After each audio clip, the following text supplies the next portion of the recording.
TV, all figured out, myself, Theo Kane, and we're back again for another toy review. As always, this episode is sponsored by Floston Paradise, that's fpcollectibles.com. This is a company that is UK based. They get all the sickest toys from America over here in England, minus the import charges. So if you want the Tim Clark Boglins, the muscle figures, the reaction figures, the exclusive Comic Con Super 7s, the Monstars, all that and much, much more, they've got it all. Go on their website, find something you like, and tell them that Slimehouse sent you. So what we're looking at today are four very cool figures. I always said the figures on here are very cool before I introduce. I usually say, and this one's very cool, but these are very cool, and all the toys I show are very cool, or we wouldn't show them. So what we're looking at today, okay, before I grab them, I was raised in the 80s. I was in the 90s. I was born in the 80s, but I was raised in the 90s, and at this time, these times rock music was huge. Like rock music's big now, but like rock and metal was really fucking big, and every single band, pretty much all the most iconic bands, they had a famous mascot or a famous kind of style to their artwork on the album covers. I think nowadays album covers are just thrown out there. They're all photoshopped. We talk about this all the time. The difference between art on the card, like we were talking about these the other day. We was talking about the artwork on the card, how nowadays a lot of the stuff is just like a Photoshop deal. But these are done by like painted artists, and it's an art form that's really like been lost over the last 10-15 years. But back in the day, everything was painted. The dopest movie posters and the album covers were just the same. So the reason I'm talking about album covers is because what we're going to be looking at today are these figures, the Iron Maiden Eddie line from Reaction Figures. Again, Super 7, killing it every single time. Back again with the Kenner Star Wars size figures. And this week we're looking at the Iron Maiden figures. So I've got the full set of four. We're going to be looking first of all at this one, the Trooper Soldier Eddie. I actually wanted to look at this one last. And the reason is that there's basically every time Iron Maiden released an album cover or a single, bear in mind, back in the day, you would buy a single. You couldn't just go on YouTube and just type it in and listen to the song. You had to buy the single, and you'd get your big vinyl, and then you get your smaller vinyl, and they were the single ones. Or you'd buy cassette tapes, and then later on CDs. But the cover was always Eddie. If it was Iron Maiden, it'd have Eddie on in some form or another, in some kind of different style, some kind of different time zone. He was almost like some kind of like time lord, time jumper. He'd jump through different realities and different times. So we've seen him here, and he's like in some kind of civil war. He's in some patriot gear. So when I was little, I didn't, before I even really knew what Iron Maiden was, my parents were punks. I said this before when we did the Misfits reviews. My parents were punks, but I wasn't.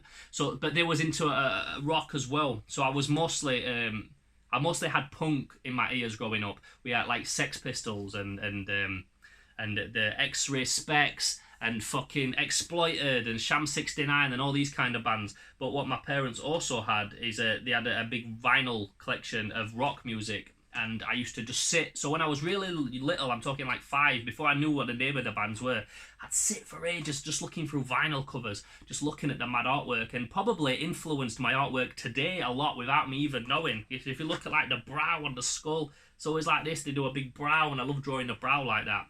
So Eddie is like a staple of pop culture throughout rock, throughout the late 80s and early 90s. And he's something that you'd see so many people walking around with T-shirts with him on. Even, like I said before, I even knew what Eddie was growing up. I'd see dudes, rock dudes with studded wristbands and long hair and tattoos, and this guy, and they'd paint them on the leather jackets and stuff. Anyway, I'm going off on a mad tangent like I always do. We're here to talk about the figure. So this one is the Trooper, and it's from the single The Trooper. And on the cover would have Eddie like that. So it's really cool that these guys have made figures in the Star Wars Kenner size figures. If you look at the back here, he's got a flag. He's got his British flag, and he's got his sword. You remember Sharp with Sean Bean? Yeah, it's that style. So that's a really cool figure. The reason I wanted to talk about this one last is because he's the one that's got the staple like that, the rivet in his head, the little screws. And when I was a kid, I know this is another mad tangent, but it's a funny story. I loved the monsters and the zombies and the cyborgs and the mutants. That's what I always warmed to. That's what I always thought. When I was little, I used to want to be a cyborg when I got older. I used to think, oh, when I'm older, like maybe if I lost my arm in a car crash, because obviously like you watch movies and shit, so car crashes, you think they happen all the time, and they probably do, but not like to a point where just stick with me with this story. So when I was little, I wanted to be a cyborg. I used to think, oh, you could have your arm off and have a robot arm, and then another arm, and then legs, and a body, and a head, and eventually you could become a full cyborg. I always loved cyborgs and monsters and mutants and all this kind of shit. And there was a video that my dad was watching, a live concert. My mum and dad was watching Iron Maiden live, and Eddie came on stage, and it was like it must have been a dude in a big costume, like 8 foot, 9 foot, 10 foot, or some shit like that. The Eddie in the straight jacket with the straight jacket wrapping his arm up, and he'll walk around like that. And I'm like a little kid, like, yeah, Eddie, this guy's sick. I love this bad zombie monster. I love him. I want him to be my friend. And then the next minute, the band like dropped all the fucking instruments, jumped up, opened his fucking head and like ripping his brains out, like this mad pink candy floss brain shit. I'm gonna have to go back and watch this footage and try and find it on YouTube or some shit. But as a kid, I was watching it and I was fucking distraught. I burst into tears. I'm going, ah, they're being horrible to Eddie, because I loved the fucking monster before I even knew what it was for. I just loved this monster, and I sympathised so much with him that I cried as a kid when the fucking Iron Maiden bastards ripped his brain out. Anyway, another random tangent, but just a funny story, and it's something that always reminds me of these figures. So we've got the Trooper, straight up. So the other guys we've got Killers, which is from the album Killers, Powerslave, Aches High, and the Trooper, which we've just looked at. So who should we look at next? Let's look at Aches High. Or Aces High, sorry, Aches High. I'm doing my dyslexic thing. And he's the pilot, Eddie. So he's cool as fuck. He's like an old World War II pilot, and he's got a little revolver there. Or it might be a flare gun. No, it's a revolver. It's a revolver there. And he's got the goggles on his head. This is the other one when he doesn't have the long hair. But like I said, it's the staple one that with the bald head that always reminded me of him getting his brains ripped out. So yeah, again, we've got that dope artwork. I wonder who the artwork's by. Does it say on the back?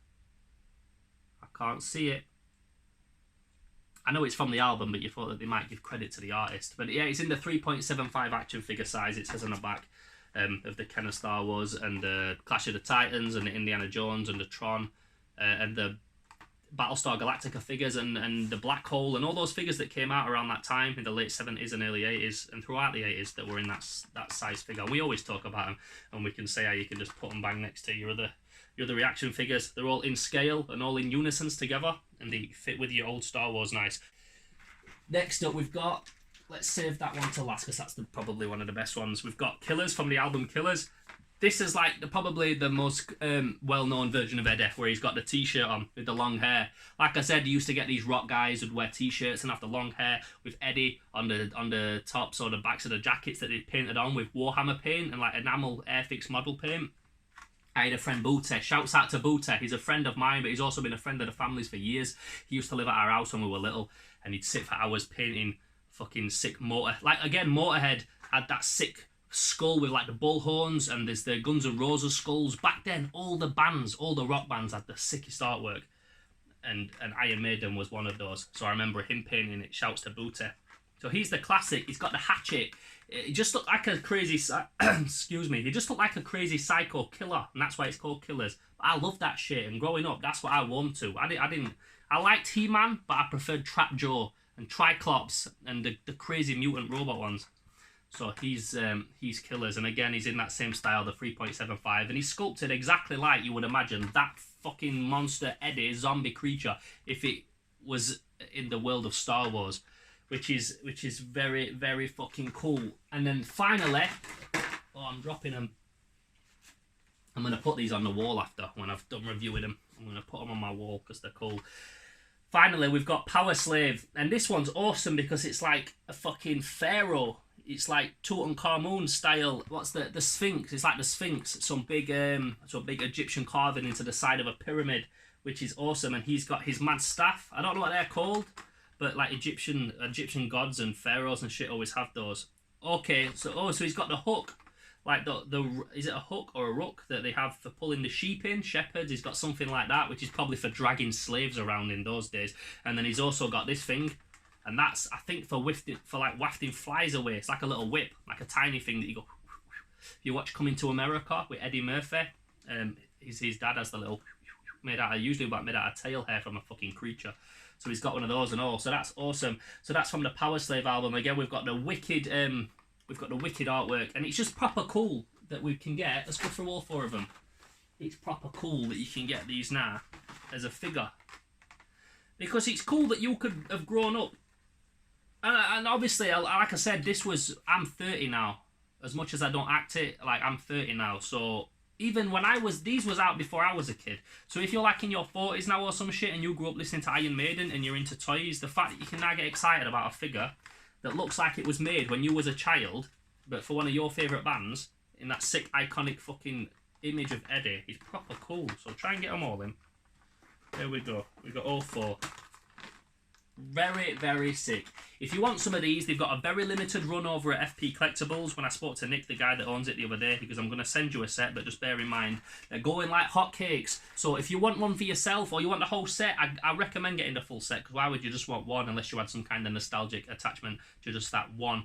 Get all 4. They're nice and cheap. They're over at fpcollectibles.com and they look fucking bad boy on your wall. So head over and remember, always tell them that Slimehouse sent you. My name's Theo Kane. This has been all figured out. We're still on the static camera setup because Malik he's just had a kid, so I'm not bothering him. He's my regular cameraman. I use Dom and BA and other people and stuff like that to film this stuff, but just trying to get through them because I've got a massive box of stuff that Floston sent me to look through. So I'm just trying to get it all done. So if I've cut my head off at any point, I'm sorry. I'm really trying. But yeah, for now, my name's Theo Kane. Make sure you check out Patreon, Twitter, YouTube, and also our Patreon if you want to help make Slimehouse bigger and better than ever. Slimehouse TV. Boom, boom, boom, boom. As always, thank you so much for checking out the video. We hope you enjoyed it. If you did, please give it a like and subscribe to our channel. We're also on Facebook, Instagram, and Twitter. And on top of all that, we recently set up a Patreon, so please check that out and find out how you can help us make Slimehouse bigger and better than ever. Don't forget to check out all the other cool stuff on our channel, and we'll catch you next time on Slimehouse TV.